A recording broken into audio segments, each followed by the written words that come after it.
So ఇదే life expectancy గురించి వచ్చినప్పుడు సార్, ఈ జెన్జీస్, ఈ జెన్ ఆల్ఫాస్ అంటున్నాం కదా, అవుట్డోర్ యాక్టివిటీస్ ఎక్కువ లేదు అసలు. ఏ యాక్టివిటీ అయినా సెల్ ఫోన్లోనే ఉంది. వీళ్ళ లైఫ్ 60s లో 70s లో ఎలా ఉండబోతుంది? ఫస్ట్ ఆఫ్ ఆల్ 70s దాకా ఉంటారా?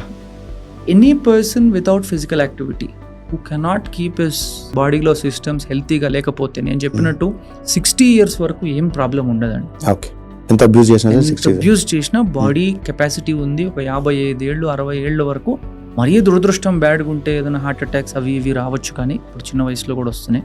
బట్ నార్మల్ 55-60 years వరకు ఏం ప్రాబ్లం ఉండదు. 55-60 years తర్వాత నార్మల్ లైఫ్ స్టైల్ ఉండేవాడికి, ఇట్లాంటి సెడెంటరీ లైఫ్ స్టైల్ ఉండేవాడికి ఇట్ బికమ్స్ అ వెరీ నరకం లైఫ్ అంటాం కదా. అండ్ అన్ఫార్చునేట్లీ ఆ 60 ఏళ్ళ తర్వాత వచ్చే జబ్బులు ఇట్ ఈస్ అ బర్డన్.